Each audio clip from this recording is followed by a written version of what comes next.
What I wanted to teach you today is the power of reflection.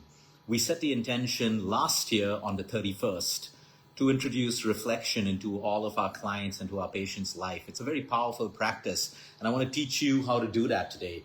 It doesn't take you more than 10 minutes, or you could make it even 15 to 20 minutes a day. It's really up to you. What is the benefit of reflection? If you look at your last week, do you remember everything that's happened from the time you woke up until you slept? Maybe the things that were not so good, the things that stressed you out.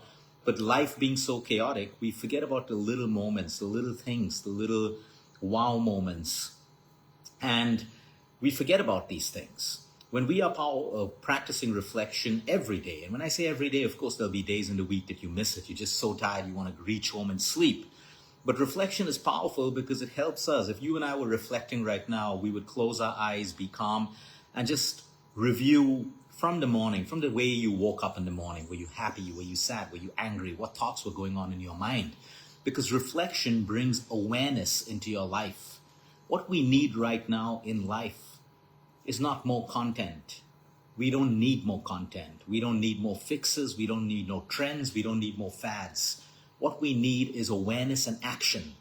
What are the actions that you and I have to take right now that can improve our relationships, that can improve our health, our disease, whatever it is? What are those actions? And bring awareness to those actions so that we take those actions. Many people are aware of the actions that they need to take right now, but they're not mindful enough, or not consistent enough, or not disciplined enough to take it. So we go searching for more and more complication, more and more content, more and more difficult extreme measures, when if we had taken those actions, maybe things would have been better. Maybe problems would get fixed. Maybe our health would get better. So what we have right now is a lack of action and a lack of awareness. So when we reflect, and I'm going to teach you how to do that, every night, 15 minutes, 20 minutes before bed, because deep reflection can also help you sleep deeper at night, because you've gone over your entire day, you plan what you're going to do tomorrow, you write down a to-do list for tomorrow, and then you reflect from the way you woke up, what happened in the day, who were you in that difficult situation? What were the things that happened that worked well for you? Because reflection allows us a chance to offer gratitude. Otherwise, gratitude, so many people write into me that, Luke, I'm journaling every day, I'm practicing gratitude, but sometimes nothing comes to my mind. But when you go through reflection, you'll find moments of grace in your day, when you were extended grace, when you may have been extended mercy. Maybe someone extended forgiveness to you. Maybe there was some kindness in your life. Maybe something that you did for someone else that made you feel so good. So you go over all of these little moments, and what happens is we start to feel areas in our life that we can truly be grateful for. And then in our process of reflection, we also start to understand the little things that really drive us, that make us happy amidst negativity, amidst a tough life, amidst challenges and problems. And then we start to make little notes of these things so that we start to focus more on the things that truly make us happy, rather than comparing ourselves and our lives with everyone else and trying to think that if I do that, I'm going to be happy like that person. If I do this, I'm going to be happy like that person. But happiness is a very individualistic approach. You need to find out the little things that make you happy, and that happens every day. That every day, my coffee time alone with a little bit of sunshine makes me happy. When you're mindful of this, because you're reflecting on it, you start to build more of those moments in your day every single day. So today being the last day of the year, you can start reflection right now. All you need is to sit quietly, find a nice quiet place, and go over 2024. What worked for you? What didn't work from you? What lessons can you take from the negatives? What are some of the things and intentions you want to set for the new 2025? What do you want to do differently? What are some of the things that work so well that you just want to be consistent with it? Break it down: health, family, relationships, work, business. And that's what reflection helps us do. Forget about goal setting. What is more powerful than goal setting is intentions. You put an intention behind a goal, it becomes more powerful. A goal you could fill up a book with all the goals you want, but you put intention behind it. I put intention behind my health. What is intention behind my health? I don't want to go to the gym because everyone's telling me to go to the gym. I don't want to eat well because everyone's telling me to eat well. I want to put an intention behind it, a little power behind it, that I want to intend for great health because I deserve it. It makes me feel good. I'm a better person, and I can share more with other people. Put an intention. You want a lot of money? Great. Put intention behind it. If I have a lot of money, this is how I'll use it. This is how I can use money as a tool to help other people. Put intention behind every single thing. You're saying I love you to someone, saying it with intention is way more better than carelessly saying it to everyone out there.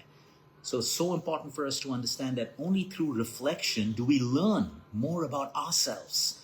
We learn about our trigger points, why something makes us angry all the time, why a particular behavior triggers us, why certain words and actions of other people triggers us. It's all about self-learning at the end of the day. So reflection is a powerful tool, and I want you to use that. If I had to share learnings of my most successful cases, whether it was cancer, diabetes, weight loss, weight gain, muscle gain, whatever it is, depression, whatever it isn't a superfood. It isn't a special kind of exercise. It isn't more sleep. It isn't less sleep. You know what it is? The ones who are most successful are people who have learned to be consistent. They fail, but they get back on track again. They fail again, they get back on track again. Consistency and action is gold. Is gold. Once you're taking all the actions consistently, you'll find every part of your life starting to fall in place. And then you can look for the next step that, hey, this is becoming too easy now, or no, this isn't solving my problem. What's the next step? But when I look at the commonalities between all of our successful patients, it is consistency, it is action, and it is the right attitude. Sometimes I have patients, they have everything, the best treatments. They're rich people. They can fly around the world and get the best treatments, the best doctors, but they have the wrong attitude. They don't get better. And I have patients who come to me from the remotest parts of the country, below poverty level. They don't have almonds and pumpkin seeds and none of that stuff, but they have the right attitude. They have gratitude, the right attitude, the will and want to live because their purpose is so large. These are important medicines beyond medicine. Take all the medicines that you're supposed to take too, but change your lifestyles. Work with your attitude. Work with your egos. Work with your prides. This is not for you. This is for me as well. This is for all of us. Because we live in a world where our egos sometimes have to be used to protect ourselves, to stay alive in society. But we shouldn't lose connection with our authentic self. The more you are connected with your authentic self, the more real you are going to be. And that realness is going to scare you. Because in a world that is mostly fake, you'll start to feel scared of being real. But that is your true happiness. That is your true freedom. When you are connected with your authentic self and you realize how powerful you are amidst the hypocrisy and the fakeness.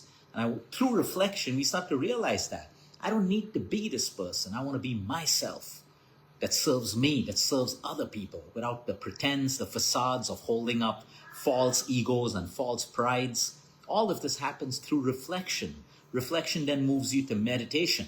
Meditation can be a stepping stone to reflection. You calm, your mind is calm, and you reflect the things that keep you going, your truth, the lies that you tell yourself every day, the truth that you know but you don't honor. All of this comes out through reflection. So if I had to set a goal for all of us, including myself in 2025, it's not more content. There's a ton of content and great content out there. It's about small wins every day, setting intentions, action, and consistency. I wish you, your families, and a loved one a beautiful last day of the year. Get a beautiful sunset. Sit with it with a sunset and reflect and give thanks and gratitude. All of these things keep us alive. You can have all the money in the world, but the wrong attitude, the wrong connections, and you're never going to be happy. Your life may appear to be beautiful to other people, but at the end of the day, how do you feel before you sleep at night? Can we get out of 30 days in a month at least 20 where we feel good before sleeping, no matter what we have and what we don't have? But hey, it was a good day. I have a good life. Amidst the chaos, I feel good. The greatest health is about feeling good within. We can feel good with drugs and alcohol and socializing and validation, but you know it doesn't make you feel that good. But when you feel good, standing in the sun and you feel the warmth of the sun kissing your skin, or an embrace of someone you love, or whatever it is, that little joy, that feeling good is real health, because we're in a state of harmony, homeostasis, the way we're supposed to be. Stressed out, create relaxation. More stress, create more relaxation. It's simple. All we need is action and consistency. Have a beautiful, beautiful new year, everyone, and see you in 2025.